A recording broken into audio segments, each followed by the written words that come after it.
Ladies and gentlemen, good evening. Since coming to power, President of FASO, Captain Ibrahim Traoré, has been committed to a dynamic of transparency and accountability, and once again opens himself up to both the national and international press. Tonight, we will therefore have the opportunity to interview the head of state about his vision and the paths of the progressive popular revolution. The actions taken every day for the sovereignty, freedom, and development of Burkina Faso. Good evening, Mr. President. Good evening. Thank you for honoring us by receiving us here at the Kuluba Palace in Ouagadougou for this major interview. So, dear viewers, the format of this interview is unique. In total, 10 journalists will take turns in groups of 2 to ask their questions to the head of state. 5 areas will be covered in these discussions. These are security and defense, politics and society, diplomacy and the AES, economy and development, and finally, regional and international geopolitics. Each group of journalists will have between 15 and 20 minutes to exchange with the head of state. My role this evening is that of moderator responsible for overseeing the debate.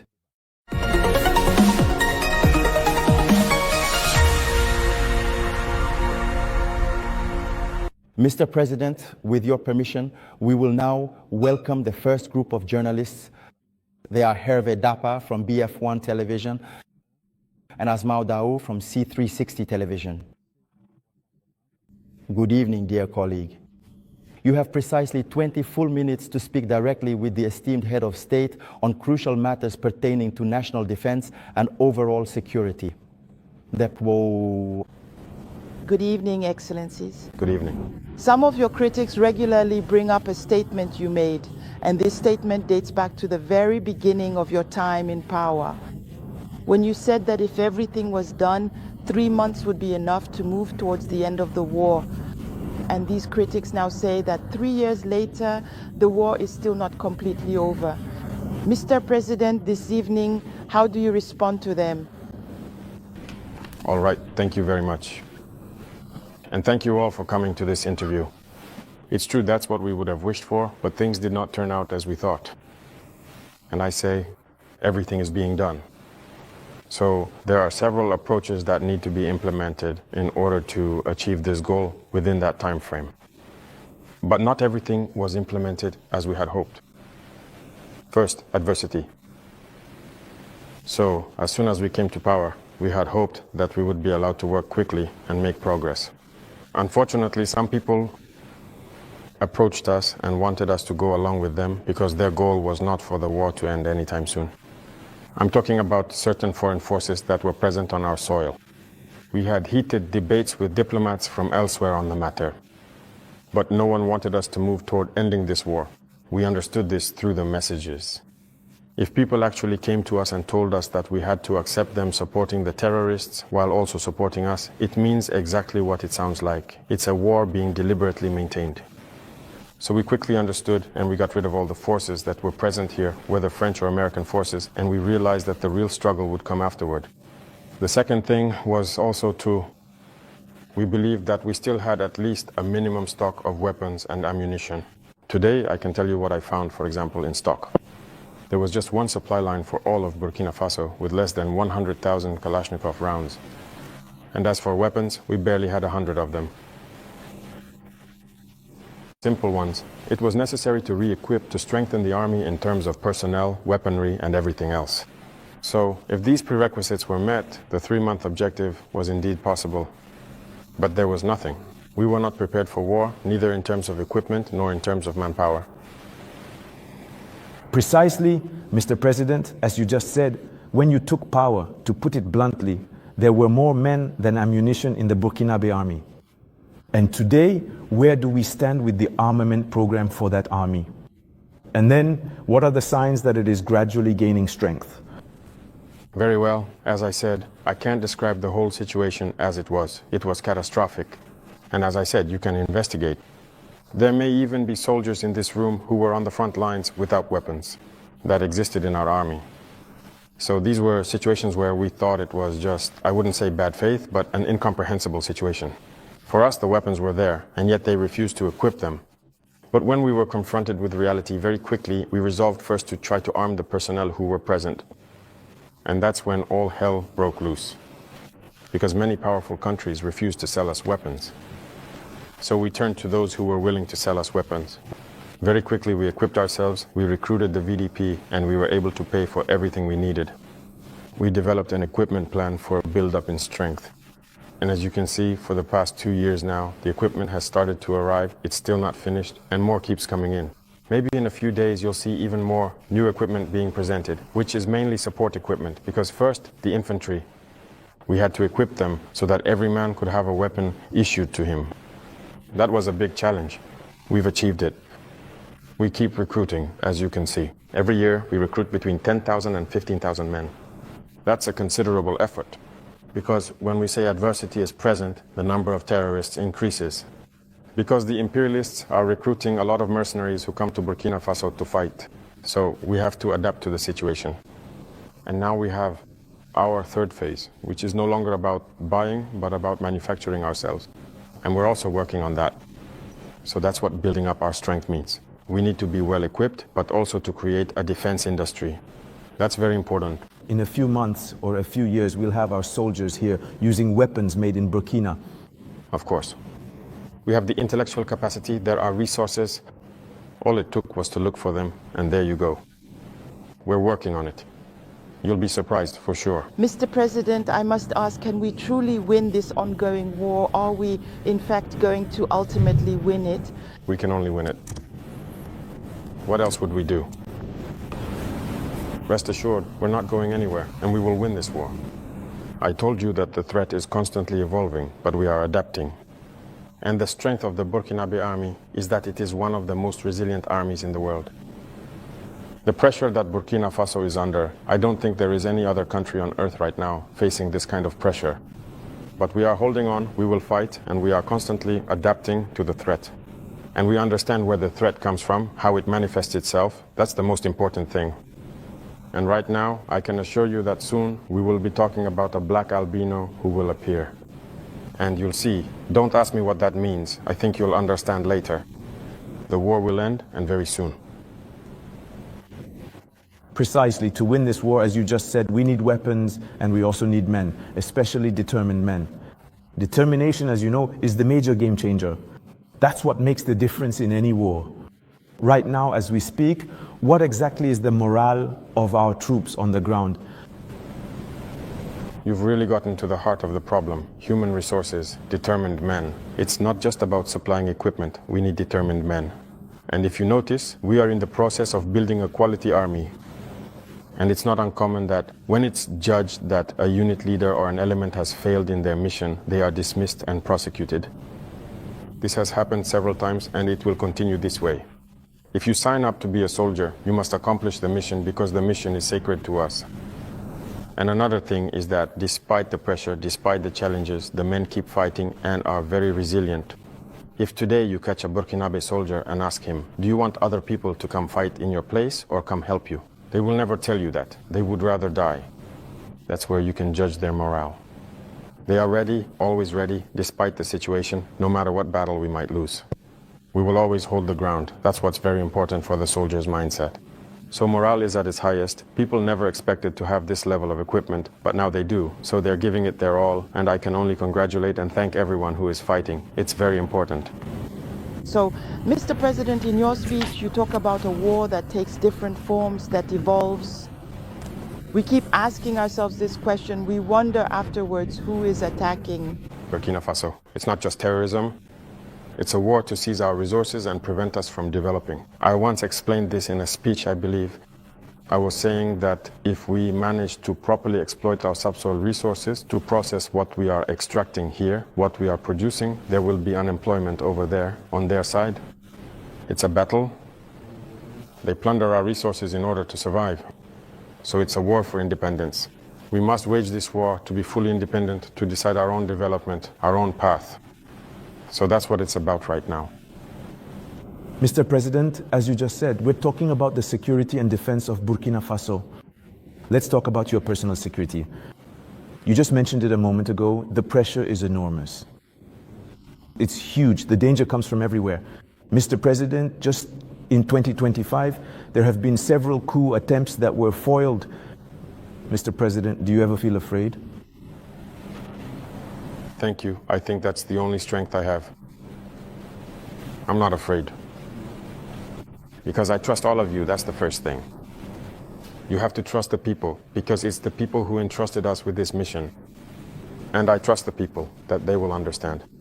And that's why we don't hesitate to stand before the people, to explain the situation to them and tell them what's going on.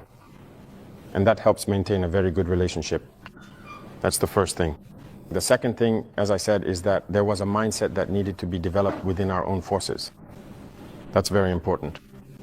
Right now, that mindset is there and people understand why they're fighting. If you look back a few years, many officers in the field didn't know why they were fighting.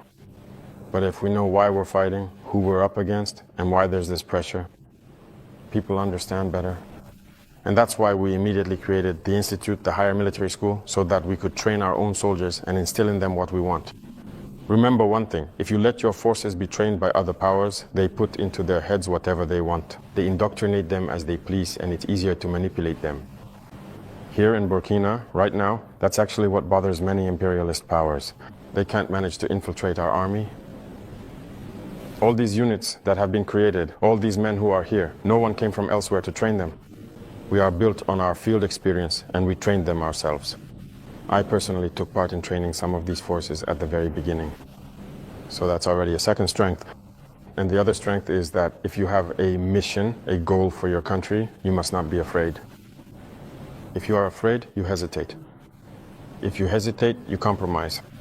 And once compromise sets in, you're done for. Earlier, you listed a number of factors that make you feel reassured. I insist because history matters too. It's history that guides us. These imperialist forces, they are real. In 1961, they took out Patrice Lumumba in the DRC. In 1972, they took out Kwame Nkrumah in a different way. And then in 1987, they got rid of Thomas Sankara, always with internal enemies and sometimes with the complicity of certain neighbors. You know what they say, Mr. President? The first duty of a revolutionary is to stay alive in order to continue the struggle. Mr. President, can you please reassure all of these wonderful people, all of these dedicated men and women who are gathered here and elsewhere, who are truly beginning to hope that you will indeed stay alive and continue your important work? They always manipulate from within. We are very well aware of that. And also, it is our duty to take part in our own security. It's not about saying today that I'm the head of state and I just entrust security to other people. No, everyone takes part. I myself take part. That's why I say it's not just a matter for those who are close to me, it's a matter for the whole people. And security is not just a matter of detained men or whatever else you can imagine. It's a whole system. It's also about behaviors, ways of living. We have to avoid many things, mistakes that may have been made in the past. We have read a lot about everything that imperialism has destroyed, and we have learned many lessons. That's why we say we won't let things repeat themselves. We will anticipate, even if people interpret it however they want, we will anticipate. But that's because we have understood the message, the hope that exists. We will do everything to always stay ahead of imperialism's actions. This part, families, he talks about how foreign countries are now coming to the AES to train. I share some of them already. Yes, before they treat them as children. Sit down, let us do it for you, and with conditions. Now they want to be on their feet. They said they have grown up and they want to do their own thing. Families, please listen to more and I'll be back. Thank you. Mr. President, from the perspective of the journalist that I am, I feel that the AES countries are being encircled. When I look a bit at Côte d'Ivoire, there is a military camp in Odiene, near Mali and Burkina. Senegal is setting up units at the border with Mali, not to mention Benin, which also borders Burkina Faso and Niger. Mr. President, do you share this point of view? Do you see things this way? I think that when you decide to make a revolution, you have to be prepared for this adversity. It's a logic that surrounds us. It's a logic that tries to bring us down. It's logical. As I say, it's a battle. They are fighting for their interests. And it's up to us, if we've decided to make the revolution, to do everything possible so that this encirclement is defeated. You see, in Africa, we're used to not having a strong army to begin with. There is no state if there isn't a strong army. But well, that was the system. As I once said to the elders, they came to flatter us. No, you shouldn't arm yourselves. Even recently, I think there was an interview where an American general said it again, that our countries don't need to be militarized. That's their view. We're like children. They're the ones who have to come, sit down, and provide security for us. And many countries are in this situation. They don't build an army. And when the situation arises, it's chaos. We, on the other hand, are building a strong army. That's why I said we fight in Burkina Faso and we train in Burkina Faso. That's very important. What was it like before? Every time, foreign forces, everyone would come to train your soldiers. They treated you as less than nothing. Today, many forces, foreigners, are now seeking to come and train with us. You wouldn't believe it. The world's greatest powers want to come and train with us, with our soldiers. But it's not just about training. They want to learn how we do things, how we operate, who trains us. But today, no one knows how the commandos are trained, how we train them, how we equip them. Why do we think that it's others who should come and train us? They haven't created anything. They just thought about it. We have brains too. So we need a powerful army to face adversity. They will keep surrounding us because there will always be leaders in Africa like that who will allow it. They have their hands tied. They always betray. They will always allow the imperialists to come to their countries to attack their own brothers. If you accept the revolution, you have to go forward with this concept. That's how it will be. So there's nothing we can do about it. We deal with it, but it's up to us to prepare ourselves so that the encirclement is nullified, so they can never achieve their goal. That's all. So we deal with it. Very recently, ECOWAS held a forum of chiefs of defense staff of the Friends of Africa. Mali and Burkina Faso were not there, nor was Niger. We sense a lack of solidarity. You who are at the top of the state, what can you tell us about that? Well, it's not a lack of solidarity. Keep in mind that it's a confederation, not a federation. In some respects, we do a lot of things together, at least in tandem, but in the charter, it is stated that countries can decide on their own relationships and what they can do. We can't tell a country not to collaborate with another country. No, we're not at that stage yet. We are in the process of consolidating the confederation in many areas, including development, defense, and diplomacy. And afterwards, we will move on to the confederation. These are steps. So Niger can take part in meetings. The confederation is not closed off. We are open. We interact with everyone. We are very Pan-Africanist. We are truly open to integration, to everything there is, but with principles. All right? When it comes to defense and security, we'll leave you with one last question. Families, a question was asked about the journalists and the national TV or national media. The relationship at the beginning, it wasn't that good, but now it's good. So the president said he's no hypocrite. They are fighting for the country. They are not fighting against the country. And everyone must get involved to fight this fight. Anyway, families, please listen. And Thank you, Sanyong. But the question I want to ask, forgive me, is not about defense or security, but about your relationship with us, the media. Mr. President, do you have a particular problem with the media, with us, the journalists? I say this because it feels like there has been a misunderstanding. I'm talking about the national media, not the international media, some of which have ended up in the trash for some time now. That's a fact. There is no national media. It seems like there was a misunderstanding at the beginning and that there's still a fog hanging over things. How do you analyze the situation, Mr. President? You know I'm not a hypocrite. There was a misunderstanding, there was a fog at the beginning. But today I must say that I really commend the media for their professional work. We must avoid following along the work of imperialism. Of course, many among you were trained by them. That's it, you went to the white man's school, as we like to say. They're the ones who trained you in journalism. So I don't often blame you when people try to behave like them. But I speak so that people become aware that this is about our homeland. Look, this morning, for example, read the headlines in the newspapers in France. They might tell you that there was a mobilization to put pressure on the Prime Minister. They won't tell you that there was a march against the government or anything like that. But if it were in Burkina, you would say there was a march against the government. Do you understand? The French used to call us, and still call us, putiche, junta, and so on. That's French. But the journalists also called us putiche, junta, and so on. Why? Why follow? Following blindly, that's still slavery. I want us to move away from that.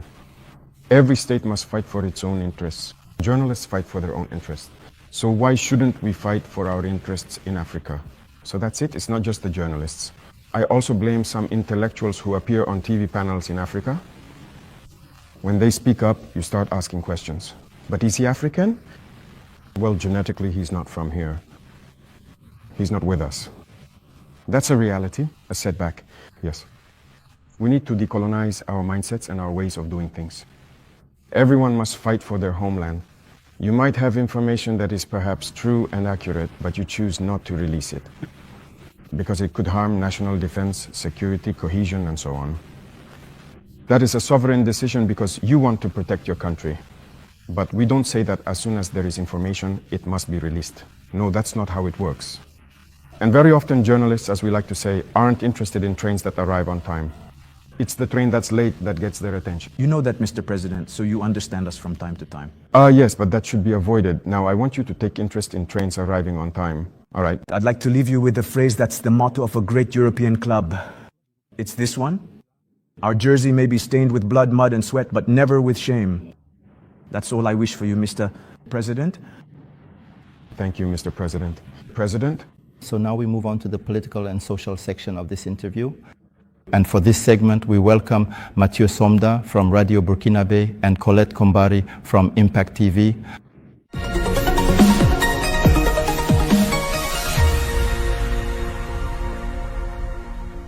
Good evening, dear colleagues. You also have a full 20 minutes to thoroughly discuss important political and significant social issues with the esteemed head of state, Monsieur PD. Your Excellency, Mr. President, September 30th, 2022 to September 30th, 2025. Soon it will be 3 years of managing state power. What is your interim assessment in terms of implementing your vision and direction? Politically, through the progressive and popular revolution. It must be said that we took over the country with a certain situation on the security front, but also with a different situation on the economic and political fronts. There were a lot of reforms to be made, so many in fact, that we couldn't list them all at once. So we had an ideology. We began to implement the revolution up until last April, when we officially proclaimed it. And when we talk about a revolution, it means revolutionizing every aspect of our lives. Because we can't keep doing the same things as before and expect different results. If we were just going to continue as before, I think it would have been better to let the politicians carry on with their own ways. But we wanted to break away. And breaking away requires a lot of commitment. Thank God the people understood. Everyone realized that a break was necessary. Whether it's in terms of behavior, practices, governance, the economy, trade, and everything that goes along with it.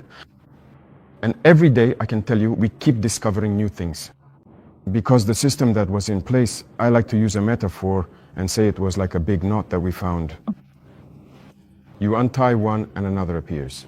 When you untie one, another one shows up.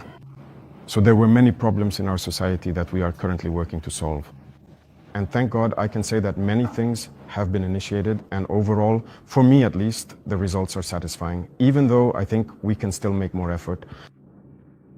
And if you wish, you can ask me questions about each area, because there are many things that have been started. Your Excellency, regarding the revolution or the progressives, there have certainly been explanations, but some people still haven't really understood what this revolution is about. The exact content, as I said once before, I will not reveal. If you allow everyone to know the details of what you want to do, they can anticipate your actions. But we have outlined the main points so that people can understand where we are headed. So if you notice, in the very model of governance, the fight against corruption is good governance. First, there is the example that leaders must set. As I say, you cannot be there, a certain category of Burkinabe, just because you have been entrusted with positions. For you, it's a choice between good whiskey and fine champagne. While women are dying as they go to fetch water from the river, drowning or something, it's just not acceptable. So there is this mindset that we need to have in order to build a just society. Everyone should be able to have access, for example, to clean drinking water. You can't just eat whatever you want, choose your meals, throw away whatever you like, while others can't even have a single meal. That's what led us to launch initiatives in agriculture, for example, because the majority of our population works in agriculture. But for a long time, we realized that they have been neglected. It's not that our land is poor, it's not that they lack the ability to work, but they also needed that boost, which is what led us to create these initiatives. Today, I think that the most important thing for me is that when you go into the countryside and ask the farmers questions, they can honestly tell you that now they feel good. They farm, they have enough to feed themselves, and the surplus, they sell. Generally, the community pays for it, creating a security stockpile. And when in certain areas or at certain times there are problems, they take it out and sell it at a well-subsidized price, accessible to everyone. So that's very important. The ideology of revolutionizing many sectors, when you look at the field of public finance itself, we're in the process of digitizing many aspects with a lot of difficulty because people don't like it. Soon, for example, we're going to launch electronic invoicing. Already, when we introduced the idea, many major operators were opposed to it. Why don't they want transparency? Because people have gotten used to cheating, to stealing. It's like a norm. That's what's been established, so all of that needs to change. When it comes to infrastructure, there are a lot of things. The area of public procurement and everything related to it was actually the most corrupt sector. So you're an entrepreneur, you come to see us, we give you the contract, you overcharge, and then we split something under the table. That's the golden rule. And so when someone even comes with a different idea, you're automatically excluded. You're not allowed in if we let this continue. In that case, I don't think we can get out of it. We wouldn't be able to pay for weapons because, as I said, if you don't achieve economies of scale, you can't equip yourself. You won't find a single bank in the world where you can get a loan to buy weapons. That doesn't exist. It's with your own funds that you can equip yourself. In any case, we never had that opportunity. And if anyone knows of one, maybe we'd be interested. And everything we're currently acquiring, I told you once about the amount. It's in the billions of dollars. Excellencies, as you have said several times, order and discipline are necessary for the development of FASO. The retraining of young people has already begun. How can we involve other segments of society? There you go, very good. This program is a vast one, which we did not want to go into detail about.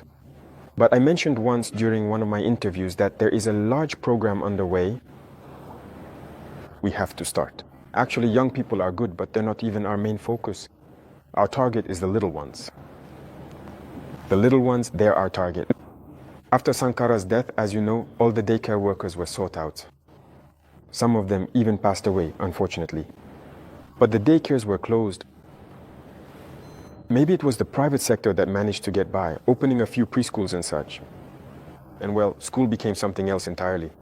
You know, if you want a society that will be combative and competitive tomorrow, you have to invest in children. Today, I separated the two ministries so that the Ministry of Basic Education could take this aspect into account. You see, we launched a lot of recruitment through the normal competition for early childhood supervision. But we have just exceptionally launched another round for those who have already been trained, whom we want to recruit, so that this year we can start a certain program. They are the target group. And we will get there. We have a program so that we can start a certain patriotic and civic education at the level of the youngest children. And once that's instilled there, we will have good citizens tomorrow. We're also doing this with the youth. We had the high school graduates go through immersion. They were afraid at first, but I think they've learned a lot. They need to be more supportive, humble, and they need to understand Burkina, because someone who was born, here in Ouagadougou, who is well, he sleeps in whatever bed he wants. He even complains that the mattress isn't good enough. In the morning, he gets to choose whatever he wants for breakfast. During immersion, he sleeps on the floor on a mat. He'll understand that there are other Burkinabe who sleep on the floor. During immersion, he doesn't get to choose his breakfast. If there is any, there is. If there isn't any, he eats what everyone else eats. Already, in his mind, he understands that there are two sides to Burkina Faso. And I'm talking about the immersion of the private school student. There are days when they'll have 2 meals, days with 1 meal, and days with no meals at all. I hope they've done it. It's so that they understand life. We're young, but if we've reached this age and still haven't understood that there are different kinds of Burkinabe, that's dangerous. Young people need to understand that there are some who can't even afford a meal. And when he goes to bed hungry after a whole day without eating, do you really think that if he's given a responsibility tomorrow, he'll always have his head on straight? If I have, who squander money and have nothing to eat, it's their conscience that will make them grow. So these are the trials we make them go through. I had planned for 45 days, but because of the registrations, I said to do 30 days. But for the next sessions, I hope we'll go for 45 days. So future high school graduates and gold medal certificate holders should get ready to face this. And the program will continue to grow. This was the first experience. But we hope to be able to change even the mentality of the youth. Excellencies in the Council of Ministers, the decision to reform the agrarian and land law, as well as the status of customary and traditional chiefs, was adopted. What are the motivations? The agrarian reform was necessary. You know how many conflicts have arisen over this issue of land? There are villages that have fought with machetes, families that have been divided because of the land issue. The state must take responsibility. But if you hesitate because you're afraid to declare it, fearing that some people might feel frustrated or not, that's why the revolution is welcome. At some point, a decision must be made to put an end to all this.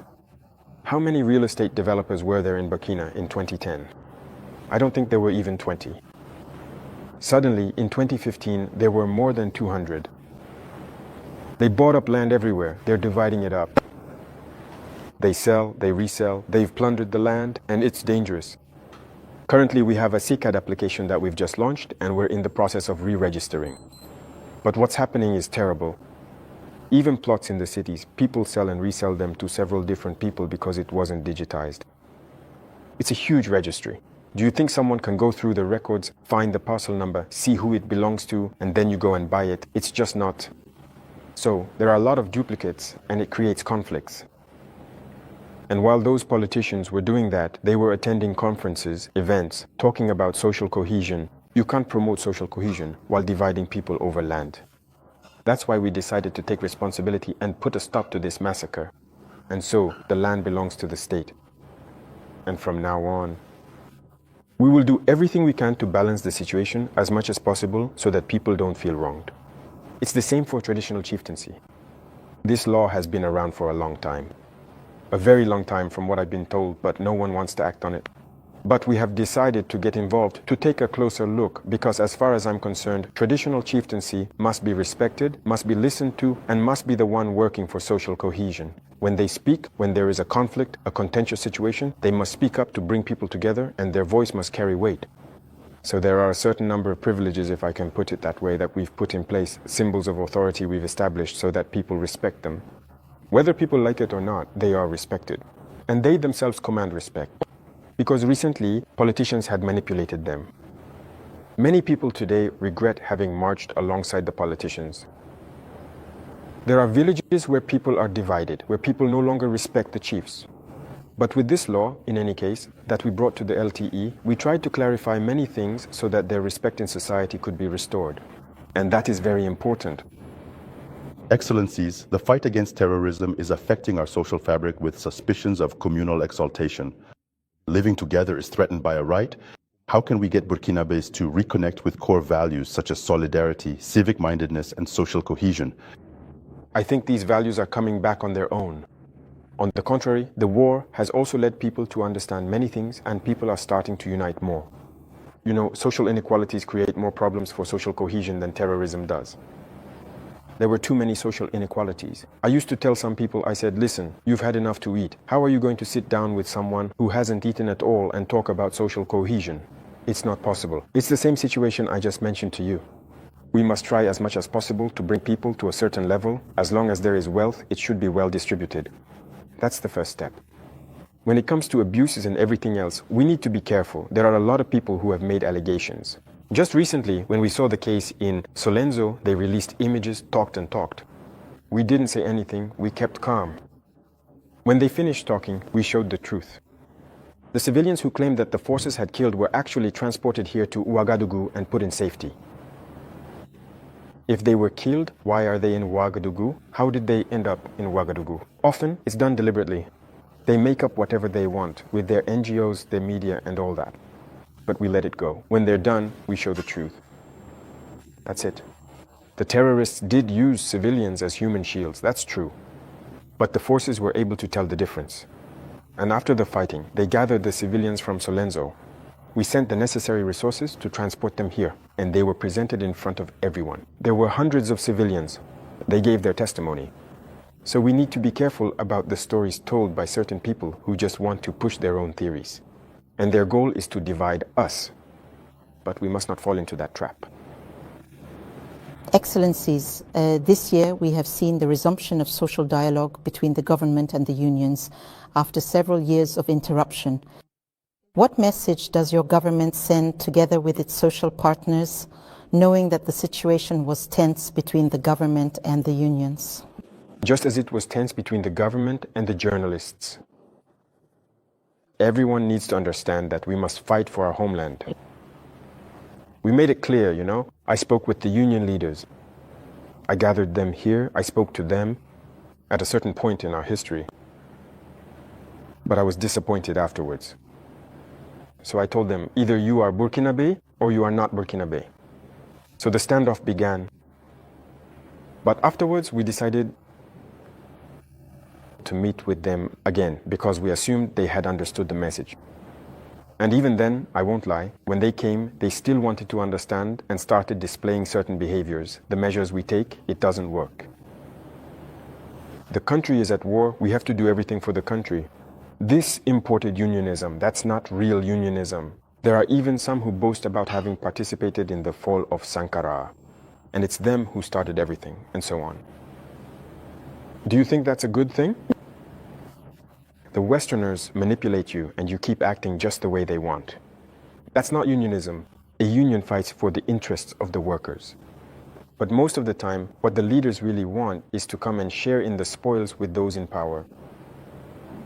And people stay silent. No. Listen, we have a lot of files on a lot of, not just the unionists.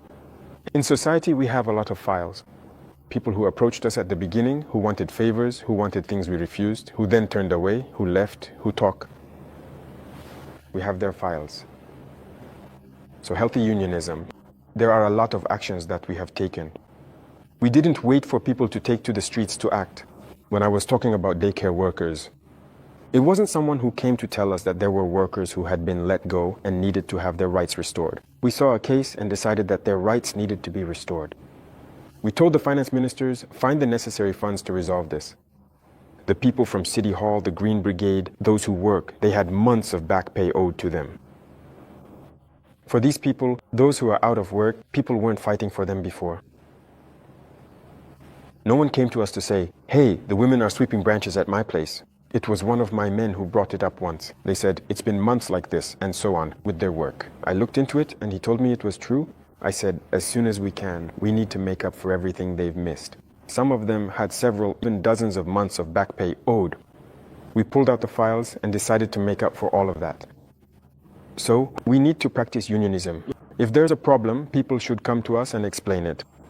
If we can solve it, we'll tell you we can do it. If we can't, we'll tell you, for now we can't, but we'll be able to do it in a certain amount of time. But if there's a problem, we gather the media and speak however we want. I hope they'll find a solution with you.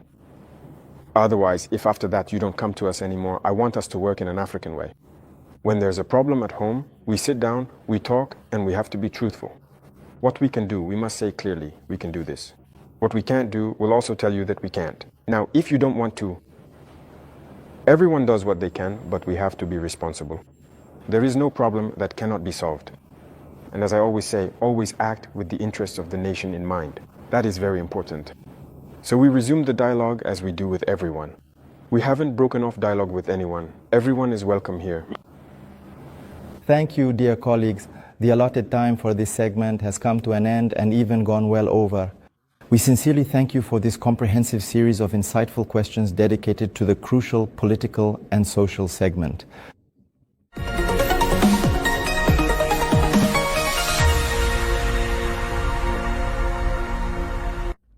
Mr. President, the concerns related to the economy and development will be addressed by Soumaila Rabu from Savan Media and Jean-Marie Tawe from Sidwaya Publishing.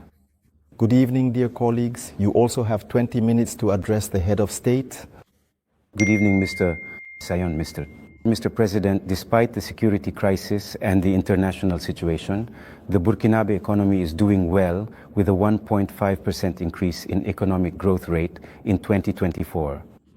We know that the improvement in the security situation has played a major role, but so have agriculture and the services sector. What is the government doing right now to allow the national economy to keep up this momentum? All right, thank you. We can see that these are macroeconomic figures. We are aware of this and we constantly review the situation with the Minister of Finance. Efforts are being made. It's true that there are areas that have been secured which allow us to produce. And so agricultural production has increased significantly, which allows for processing at the level of the small units we have, but also for exporting the surplus of certain products. So this contributes greatly to the trade balance. There is also the issue of mining itself. So there are a number of mines that had stopped operating, if you remember. Some in 2020, others even in 2018, but they have also resumed operations. And all of these contributes to that growth. And we are continuing in this direction. And currently, if you look at the mining sector, for example, the government's approach is to exploit our gold ourselves. So there are mines that we have just taken control of, and we will continue to gradually regain control to co-exploit with the companies that are already there. Because what was the rule? Someone comes, gets the permit, exploits it, 10% goes to the government, and the rest is for them. And by the way, we have no control over that 10%. So right now, we are really taking back control to make sure we know what is coming out of our subsoil. They also take a significant share. So all of this contributes to economic growth, especially considering the initiatives we've launched in the agricultural sector. Many other ventures have been financed, and in any case, this allows for solid growth. But for me, the most important thing is that when the Minister of Finance often brings the figures, I say, well, that's all very good, but I send someone to the market. You see, that's what we call an empamore. How much does a can of corn cost? How much does a can of millet cost? I gather the information, and if the cost has gone down, we know there's an impact on the population. That's what's most important. So we do this work constantly, and even the intelligence services are involved so that we don't just announce a macroeconomic figure showing 1.5% growth that has no impact, especially on the most vulnerable groups. So we will continue this progress, God willing. Mr. President, if the goal is to further ease the burden on households and improve consumers' purchasing power, perhaps we should look at SONAB, the National Bunyave Hydrocarbons Company, which you found to be running a deficit at the end of 2022 and which is now practically flush with cash because it has become the champion among state-owned companies. That's half of the profits made by state-owned companies in 2024. Shouldn't we now lower the price of fuel? All right, thank you. I think that's a question people might ask themselves. It's very good, we've made progress, but when did we break even and start making profits? What did we do? That's very important to understand. And the other thing is, don't these profits contribute to something else? For the benefit of the people. Let me give you an example. We are currently setting up road construction brigades in every region. You see our road network? Even what already exists is in poor condition, even the RN one. If you leave from here all the way to the Kokolowo area, it's completely deteriorated. That means we have a significant need for investment in this sector. Road infrastructure. And SONAB must play a major role. I've just assigned it this new mission because the fuel that will supply the different brigades, even the bitumen and all that, SONAB will have to take care of it. If we slow down, the pace will slow down. But do you want us to move quickly or not? And there's also a question of, I wouldn't call it comparison. You see, fuel is cheaper in Burkina than in some coastal countries. We go get the fuel over there, transport it all the way to Burkina, but it's still cheaper compared to those countries. Can you explain that? If we were to raise it to their level, we would have a lot of protests, and I can even tell you that we could pave a lot more roads than we think. But we always keep it like this because we want to move quickly. Today we really have to thank the people and the friends of Burkina Faso. A lot of people contribute, for example, like Mbom, to beautify the cities, to build roads and all that. At a certain point, the government also started by funding, but we will have to keep funding so that the pace continues. So it's a symbiosis between us and the people. And I think that if they understand the effort we're making, where their money is going, people need to realize that we can stay on this path. When we reach a certain goal, we'll be able to lower it. That's only logical. No one wants to be rich and have their children live in poverty, if I can put it that way. So the wealth will be shared, but we are behind, and we have to catch up. Right now, for example, I was telling you that we can't keep paying for military equipment. We need to produce it ourselves. And to produce, you need to build factories. You won't go somewhere to ask for a loan to build a factory of that kind. No, no one will give you that. Even the equipment that makes up the factories themselves, no one will sell it to you. So that's something that has to be done internally. There are many things we do, and you won't be given a loan for that. And look at all this equipment. Just think about how many billions it costs. It's not someone's loan, it's taxpayers' money. So these are things we ourselves wanted in order to move quickly. Do you think that if I had a 200 billion loan in 2023, I would equip all of Burkina Faso in 2023? But no one wants to give you loans for that kind of thing. So in the end, it's the people's money. That equips the people. So there are many areas where we do it ourselves. And so that requires at least a minimum of sacrifice. When we reach that level, don't be surprised. As soon as we feel that, yes, we can do it, we will do it. So, Your Excellency, in the infrastructure sector with Sonab Faso-Mebo, as well as in industries with Fasokosam, the tomato factories, SM Sosiko, and the mines, the state is becoming more and more involved. Isn't the state starting to take the place of the private sector? That's a very good question. Well, you have to make a choice. That's one thing. And another thing is, you shouldn't see it that way. The private sector still has its areas of activity, but you need to have the ability to adapt. There are things that should be handled by the state, but then it's private again. Why is that? Well, we don't have elections to finance. We don't have accounts to open elsewhere to secure anything. None of that interests us. So our relationship with the private sector is becoming healthier and healthier. Everyone does what they're supposed to do, pays the taxes they're supposed to pay, and we always tell them to adapt.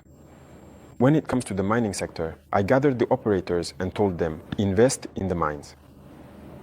Many didn't understand. At least one of them started investing, and I think I recently met him at the university. And I told him that I was the one who opened his eyes, that he didn't know there was money to be made there.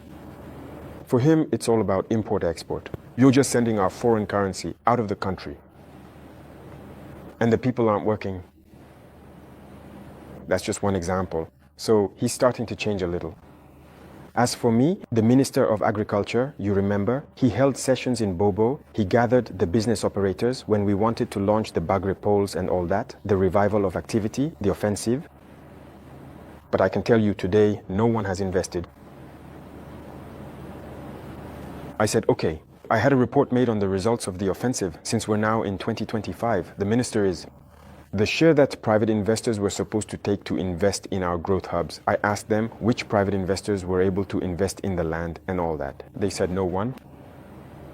It was those who were already involved in bankruptcy products, those things we actually encouraged. The cooperatives, they were the ones who continued. But the major operators, I told them there was no one. They said, okay, very well. Don't be surprised if tomorrow I say no one will take money to send abroad to pay for imported rice. You invest to grow rice. You have to know how to change. You have to know how to adapt to the ideology of those in power. So the private sector will always have something to do, but you have to adapt to the context. Because if we leave everything to the private sector, there will be no country. That's what was already happening. When you look at the CCVA, which one of you doesn't have a vehicle that gets inspected? Do you dare take your car and drive without an inspection, huh? Technical inspection? The police will stop you, right? Who are the police? It's the people who pay, it's those who are mandated by the people to do this policing. If the police have to check vehicles to force you to get a technical inspection and that structure belongs to a private company, has been privatized, the money, I would say, is basically free, privatized. Do you think that's normal? Sociocos was privatized. Many companies have been privatized. But this could bring in money for the state, and the state is supposed to work for everyone. If you privatize everything, then what do? Where does the state get its money from? Don't we want to build our country? Do we just want to stay like this, in the situation we're in now? No, we want to build. We want to produce. We want everyone to live well and in peace. We want to see our children in different kinds of schools. We want our country to develop. And for that, the state must be responsible and take charge in certain areas. Even the mining sector, we are in the process of buying it back. The first 2 mines that we decided to buy back, it's not that we took them away, we bought them back. And as you saw, it's nearly 100 billion. But it was the state that paid to buy back these mines. And now it's us, we are the ones operating them. And that's how we'll keep doing it. Even the shares I said we would take, we are going to buy back those shares. The state needs to be strong. If the state isn't strong, you don't have a country. You shouldn't fool yourself about that. Capitalism can only be ruthless. If you let capitalism develop to a certain level, in the end, you'll lose yourself. If you set up an industry right away to manufacture I don't know what, your goal is to make a profit. At first, you might set up a factory that employs maybe 500 people. And gradually, you automate. In the end, your factory only has 10 people left. There's a computer doing the work. The other 490 are unemployed. We are against that system. We regulate as well. Of course, things are digitalized, but we're against a certain level of robotization. So we have an ideology that we will implement gradually, but people need to adapt to this ideology. It's for everyone's well-being. Otherwise, we'll end up in very uncomfortable situations. Mr. President, does that mean you're attacking the market economy, which is currently taught in economics and with which systems and young economists are growing up? Because today, the state is selling yogurt through Faso Kosab. You've announced the Faso yards, and people are wondering when you will open the first shops.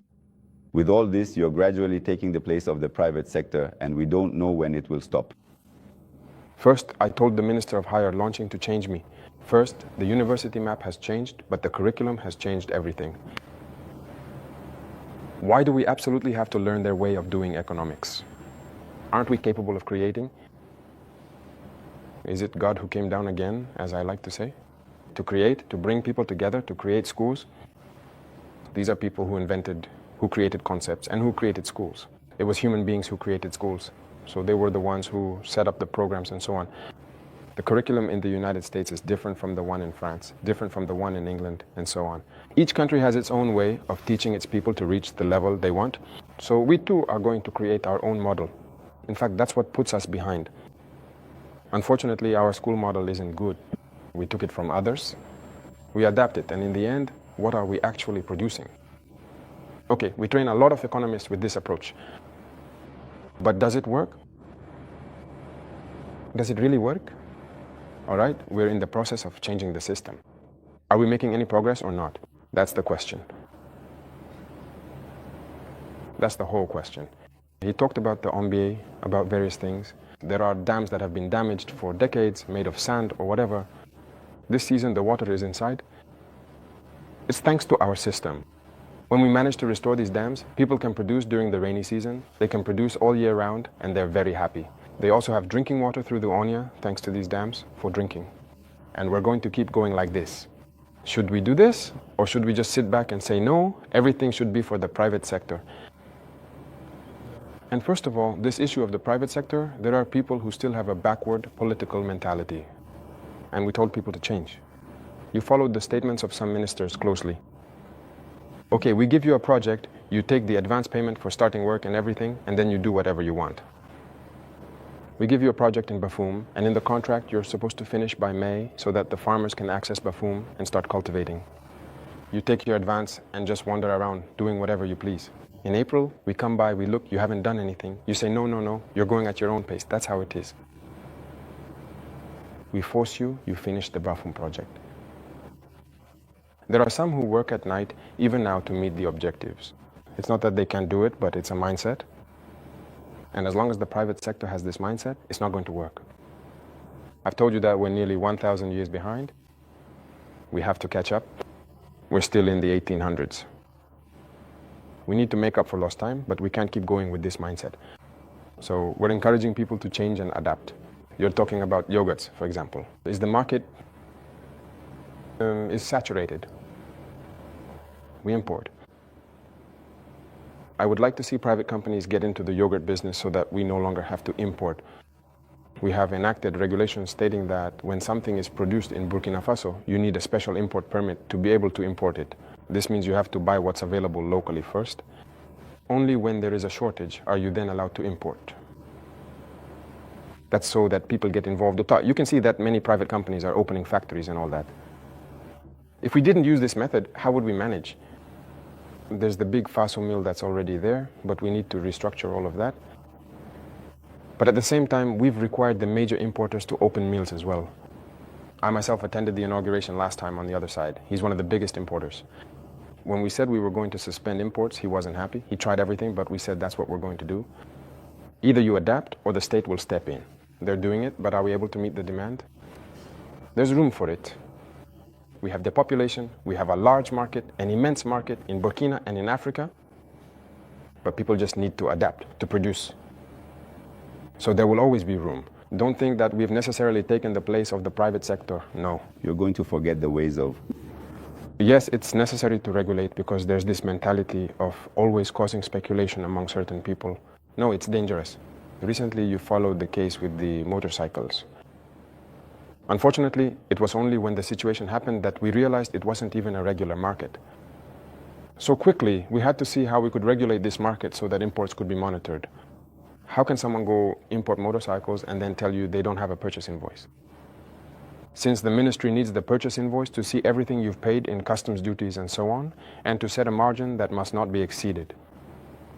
He says he doesn't have an invoice, so he goes to buy, comes back, sets whatever price he wants, and resells to the public. No, he gets richer while others get poorer. And generally, when people get rich, what do? If they used to drink Brakina here, now they don't drink Brakina anymore, they're after champagne. It's money going out. If they used to drive, say, a small car, now they're looking for a V8. The fuel that's subsidized by the state, there it is. That's money going out. So we need to think about the economy. What are we doing? We must not let foreign currency leave the country. You say you want the currency, and you want us to keep behaving like this. We can't keep behaving like this. That's why the state is taking back control. If tomorrow people come to an agreement, they've tried to blackmail us, haven't they? When we tried to tighten things up a bit at customs, some people told us that if we did that, there would be a rice shortage. I said, okay, go ahead and create a rice shortage. You'll see what we'll do. If tomorrow some people want to collude to create a rice shortage, then it's necessary for the state to take charge of rice imports. We're ready for anything. People need to change their mindset. Go easy, look out for your own interests, no matter how small, but also allow other Burkinabés to live and not to impoverish them. Mr. President, we saw you in Lumbila with the women farmers, supporting and assisting them. But beyond that, what are you doing to provide even more income-generating opportunities for the women of Burkina who drive the small-scale economy in neighborhoods and villages? Very good, and that's one of the most important points.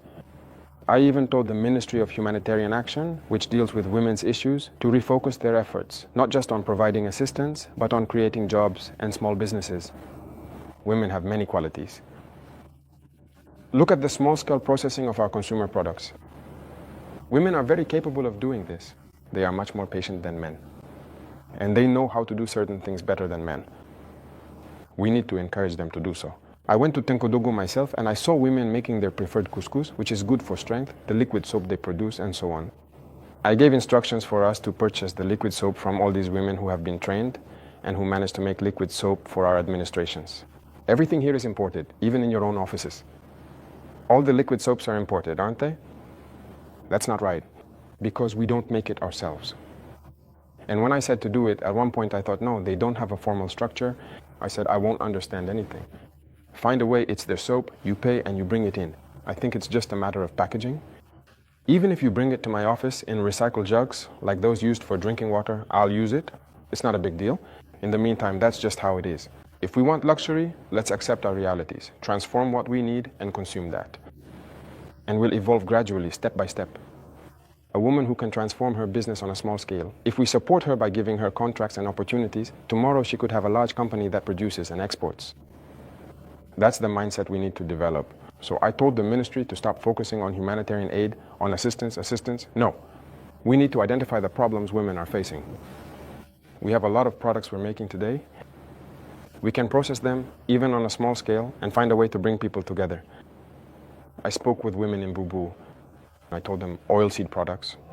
Women can produce crude oil through cooperatives and find people with a certain level of expertise to set up a refinery. And their role is to buy the crude oils and refine them to provide high quality oil for the market. We need to move in that direction. But if we just sit back and say, well, I don't have the capacity to make oil and the refinery is expensive, not everyone is required to build a refinery. But we can organize things so that you see. So in many areas, that's what we're trying to develop and enable women to really put into practice. Everything they know how to do. It's a policy that's been set in motion, and I believe you'll see the results. Madam Rapporteur Jean-Marie Traoré, this will be the last question. Thank you for your various concerns addressed to the head of state.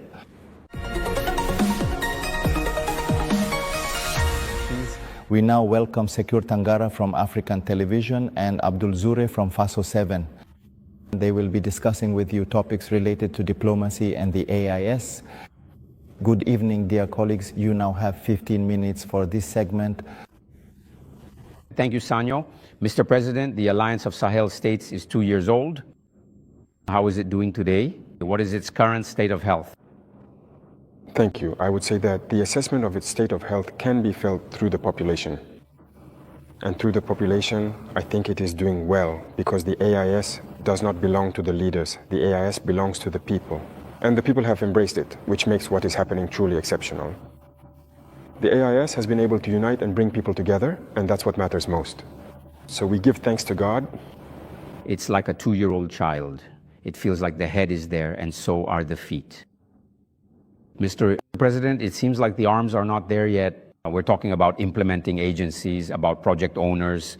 There was talk of transforming the authority of the government hospital into an implementing agency.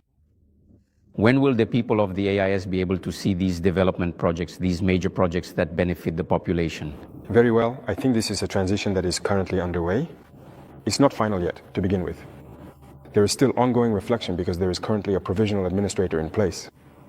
We need to consider how we can effectively turn it into an implementing agency. So this is an ongoing reflection because we must avoid the mistake of recreating the same institutions. If we model ourselves after the same institutions that failed, it won't work. And what kind of projects do we want to carry out for the population? What did the LG do and what do we want now? What is the routine for some implementing agencies or what? It's seeing donors gather funding for projects. That means, in practical terms, for the people. Is that what we want? I don't think so. We are starting from an endogenous question. If we talk about endogeneity, that's why the investment bank, if you notice, the deduction is made so that we can supply the investment bank. If we want it to function and it needs to carry out projects in the region, the bank must be able to finance them up front. But if it's just to set up an agency and then go back to the same imperialists to borrow money for certain projects for which they might not even share our vision, then it's not so clear-cut. So the discussion is still ongoing. Nothing is final yet. Mr. President, the IUS is also about the fight against terrorism. Today, where do we stand with the joint force? And what are the key actions that have been taken on the ground? So, regarding the joint force, we have established the structure, as you have seen. The command post is set up in Niamey. Currently, it's about equipping the first units. For example, in Burkina Faso, the 1st battalion is ready. The equipment for these battalions is also there. And we are currently training the 2nd battalion, which should be ready in about 2 months. The concept is that each country orders its own equipment. We have established a standard set of equipment that each battalion must have. So the equipment needs to be ordered so we can equip the armies. And as I said, up to now, we do not manufacture certain types of equipment. We forgot to place the order, and you can see how crazy the world is. Everyone is preparing for war. You can order a piece of equipment today and they tell you 4 months, 6 months, 8 months, sometimes even years. So we forgot to take that into account. And with joint forces, it requires significant communication. So you understand all the logistics involved in terms of communications behind it. It has to be perfect. That's why we're not rushing things.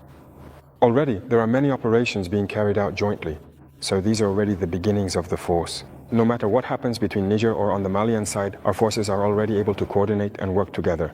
That's the most important thing. When we look, to stay on the topic of the joint force, when we look at the picture of the IS, the Confederation is surrounded by countries with which there is often diplomatic discussion. That is to say, if we take Niger, there are discussions with Benin, Mali, discussions with Algeria. Burkina, even if it's not often mentioned, has minor frictions with Côte d'Ivoire. How can we turn these diplomatic frictions into operational opportunities to fight terrorism? Mr. President? That's exactly what I'm saying. You see, it's all around the IS. If we are aware of the threat surrounding us, the only opportunity, the only real opportunity, is to build very strong armies and to try to develop ourselves. That's the only opportunity. Otherwise, adversity will always be there. It's not like what you mentioned. It's real. It's real. But what can we really do? The problem in Africa, very often, is the leaders. These diplomatic frictions. Personally, I don't even like to say frictions between states. There are no frictions between the two countries. There are frictions between the leaders of the countries. But when it comes to the IS and those countries, they cooperate, they share information, there is collaboration. Well, for certain cases, I don't know. But I'll take, for example, the case of, even with Benin, we don't have the same approaches when it comes to terrorism. I'll take, for example, the case of Benin. Before I went to Moscow the last time, in May, one day I was there and there was a threat hanging over one of those countries. And the military don't wait to escalate things to the political level or anything like that for certain matters. They contacted our forces in the east, who confirmed in any case the threat. They asked if we could do something about it. I was still there. It was a Saturday, I remember. I ordered our aircraft to go check things out and see what was happening because they had intercepted the communication from the group. Sure enough, the drones arrived at the border. I saw that the terrorists were gathering not far from their base. We struck and aborted the attack. It wasn't just once, it wasn't just twice. The forces cooperate. That's the military spirit. A good soldier knows that a threat is, above all, a shared threat. But now, often at the leadership level, many haven't understood this. They're caught up in pointless wars. But the most important thing is that the threat is shared. If anyone thinks they can escape the threat, they're mistaken. So we cooperate. The military cooperates, as you must have seen. For example, between us and the leaders, let's be honest, things aren't going well. But you must have seen our soldiers very often even meeting, sitting together at the border, talking. That's just how it is. It's part of it. This is an opportunity to talk about 6 elements of the DARA. Where do we stand? We heard the authorities during a press conference. They talked about it, about whether or not they would do it. How is it going? What did they say? They crossed the border, they were apprehended. Are they here? All right. Every time someone crosses the border, they come in, they take action. If they're civilians, usually citizens, who ask questions, who conduct investigations, that's actually espionage. It makes sense to arrest them and question them. It's like before, there were gendarmes who crossed the border armed. It happened twice, there were 6 and then 2 more in the meantime. We arrested them, we brought them all the way to Ouagadougou. With their weapons, we questioned them. But one day, the Minister of Defense told me that they were in the place called Logo and that the disappointed ones managed to free them. I worked in intelligence and I said, well, listen, if they didn't come with bad intentions and all that, brotherhood in arms and so on, they should be released. That same day, they were released. And we also hoped that the Ivorians, since there were civilians who were imprisoned, would release them. Unfortunately, 2 or 3 days later, we learned of the death of our brother in prison. And the others who are in prison are still in prison. And even if they are civilians, merchants, listen, that's not good cooperation. So to sum up, we're waiting. We haven't received anything yet, like, an approach or anything at all. Yet, the spokesperson for the Ivorian government indicated that they hope, in fact, that they are favoring the path of dialogue with Burkina Faso. He said this at a press conference last Wednesday. We're left waiting. For us, if we had favored the path of dialogue, we also hoped they would release our innocent civilians, that they would come, but instead there's been a death in their prison, which isn't even a conventional prison. So listen, everyone has to take responsibility for their actions. And as for us, we don't seem to be lying. What is real, we say it. We don't have anyone approaching us first. So the situation is just as it is. That's it. The relationship between the IUS and South AO is clear. It's transparent. It's a break. We're asking questions regarding Liumur. Recently, during the Conference of Finance Ministers of Liumur, it was supposed to be Burkina Faso presiding over the Conference of Ministers. That was not the case. How was this issue addressed at the level of the College of Heads of State within the IUS? How do you interpret this? No, it's not surprising. We were prepared for that. It's not surprising. There are people who claim to govern all of West Africa and who are that doesn't work with us. It doesn't work. We've told them clearly. Me, I have people with certain heads of state. They say it doesn't work. Is there any reason to leave Liumur over the presidency? It's out of necessity. And maybe we're heading in that direction. If we can't govern, what do you want? They're after me. It was the same case when he gave in at the top. They're pushing us out the door, so we'll leave. So when we look at them, the ball is in their court. While preparing for the show, we learned that you like this phrase, everything is urgent. Within the IS, is there anything more urgent even when prioritizing emergencies? What? What can we prioritize today? The top priority emergencies in the IS are security issues. That's the most urgent. And now comes the issue of development, which is linked to the security question. We need to free our lands and secure our people. That is the absolute priority. So all our efforts, all our focus, even our daily tasks must be directed toward that. Every time there is an incident, as head of state, we must be informed and we must feel it, we must find solutions and so on. That is what matters most. And to constantly think about it. Reclaiming our lands, ensuring security, making sure that even in 100 years this situation never happens again. For the president, IS is even more than that. It's a shared destiny. We are curious to know how the other IS countries perceive the revolution in Canada. Maybe they will join the revolution. It's a step forward. But it should be known that the Burkinabe is intrinsically revolutionary. It's the same people with the mentality we've managed to instill today. But fundamentally, you yourself are Burkinabe. You know that we are not easy people. The Burkinabe is intrinsically revolutionary. That's why the revolution takes hold more easily. Even when we weren't making a revolution, people themselves were demanding one. So the others will surely proclaim it too, I hope. We have no choice but to make a revolution. It's a completely different concept. The market doesn't have it. We need to revolutionize. Thank you very much for these various and insightful questions regarding diplomacy and the IUS. I appreciate your interest.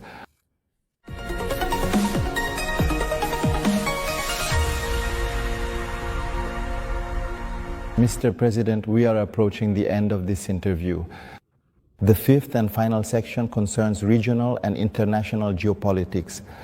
The related questions are presented by Dieudonné Ungrana from Aujourd'hui au Faso and Jules Domsé from Vox Africa. You also have 15 minutes for this section. All right, excellent. If you don't mind, we'll always leave aside for Vox. Relations with this country are execrable, and with the direct and frank language of a soldier and revolutionary that you are, you have stated that the reasons for this conflict are not against the people. They see nothing, but it is against the leaders who provide shelter and support to those destabilizing Burkina Faso.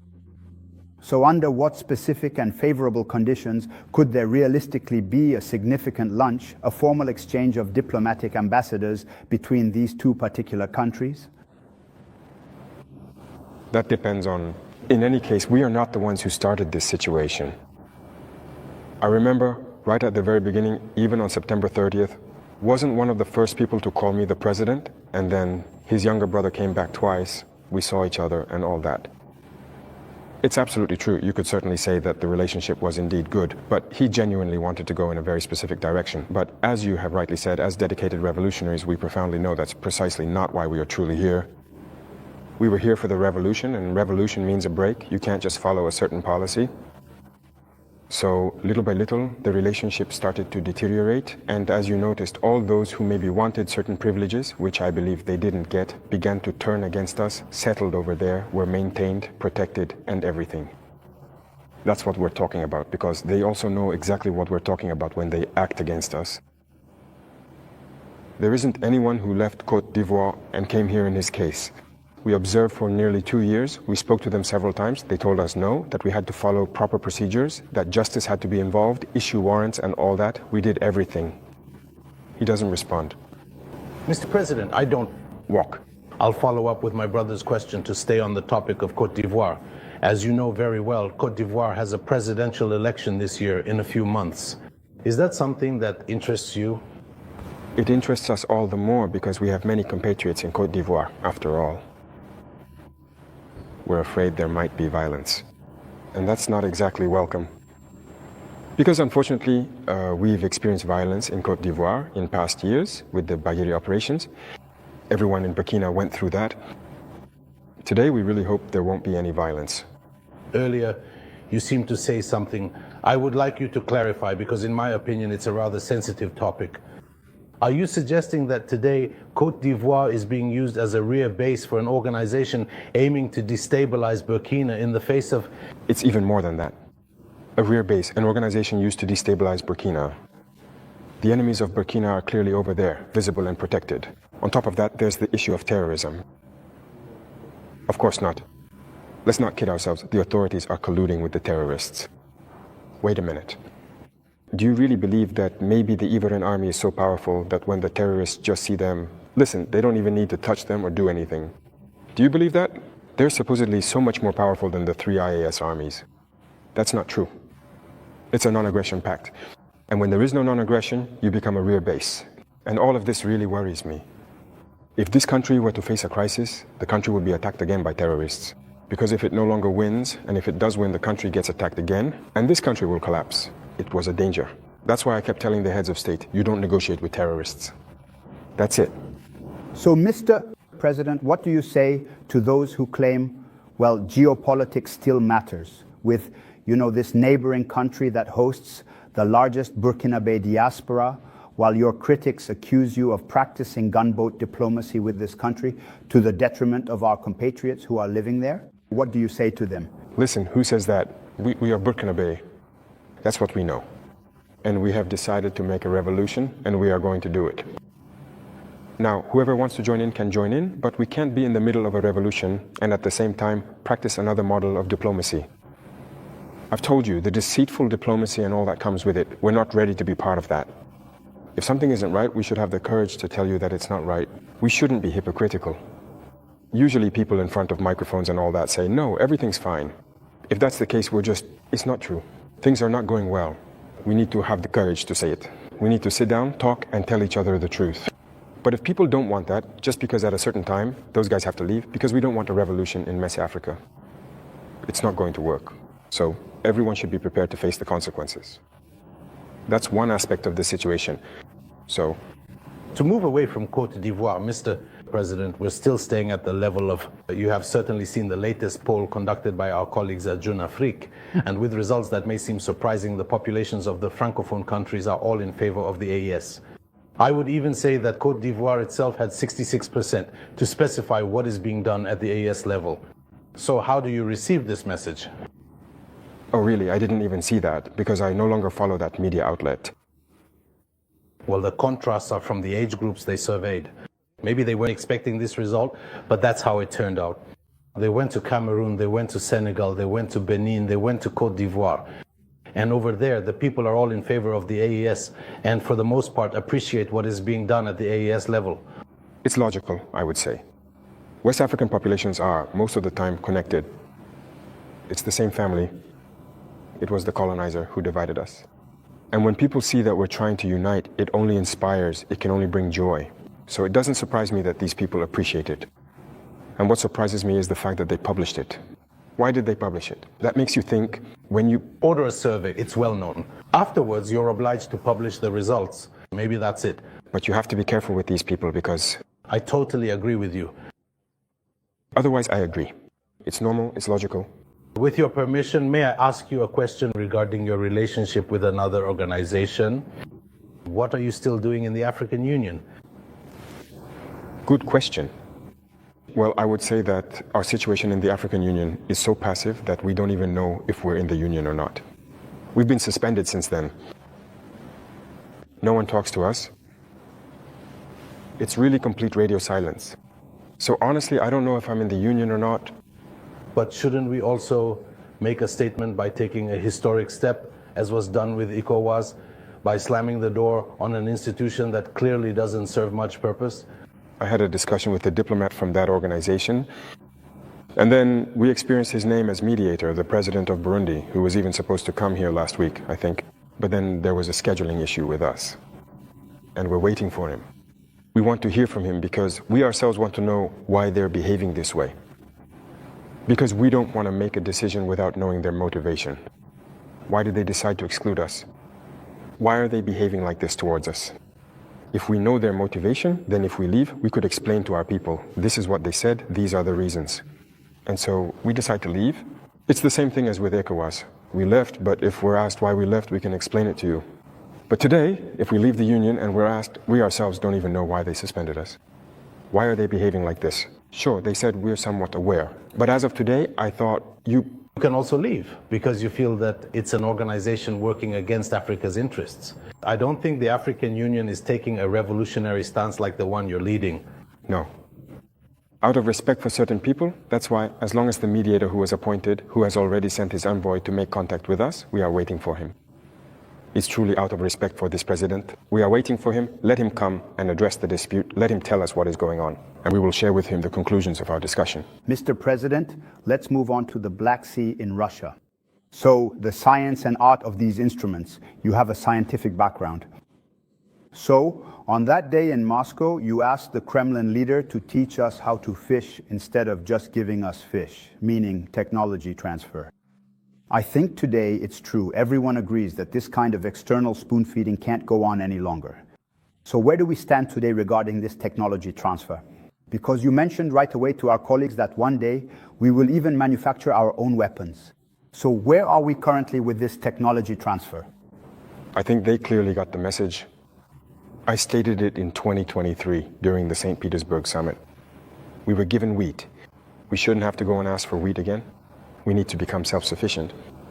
If we are given fish, we must learn how to fish ourselves. And I think that with the initiatives we are currently developing, we have requested during the visit that a certain number of scholarships be offered to students so they can go and learn science. They agreed. So there are already people who have gone to specialize in certain advanced fields. If you look at the creation of the Atomic Agency, we already have students whom we sent last year who are receiving training in the atomic field, which is an advanced technology. We will continue to send more every year.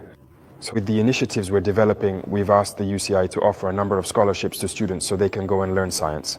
They agreed. So there are already people who have gone into certain specialized fields. If you look at the creation of the Atomic Agency, we've already sent students since last year who are being trained in the atomic field, which is an advanced technology. We will continue to send more every year. So there are several other fields where we have requested training. It's not just Russia. We've also requested special training from China and sent students there. We're going there as well.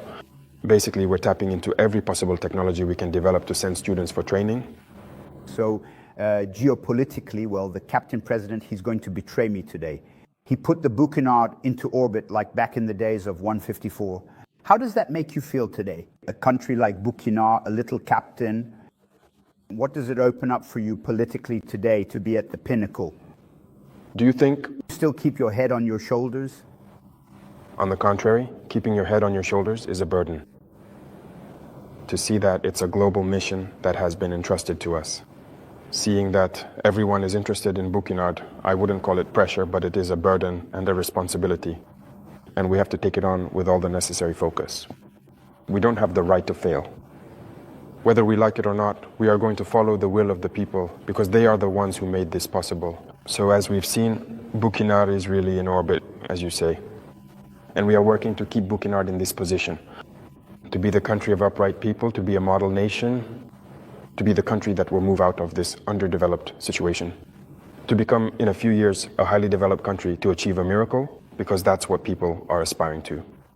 And also to be able to contribute our voice in everything we have for the happiness of the world, if I may say so. Since you became head of state, you have traveled very little. The only country in Africa you have visited is probably Russia, if I'm not mistaken. And we've seen your African counterparts in the United States with a sort of class photo with President Trump. And I'll share a comment from a friend of mine who said to me, Captain Traoré would never have accepted that. Is that true? Well, listen, I travel very little, as you mentioned. And I went to Russia twice for very specific purposes. And it's rare that I go to other partners and only for very specific objectives. Other than that, I don't plan to travel around the world like others do. Because for me, you have to stay focused and work for your country. President Trump himself said America first. It's America first. He works for the interests of Americans. And so I am working for the interests of the Burkinabe people. If I have no interest there, what would I go there for? Now, one of the major geopolitical issues today is, of course, the Israeli-Palestinian conflict. We see more and more countries taking a stand. We have seen Western European countries, to name them, say that they are going to recognize, and this is a strong signal, the Palestinian state. But as usual, Africa is almost silent. It is in a wait-and-see position.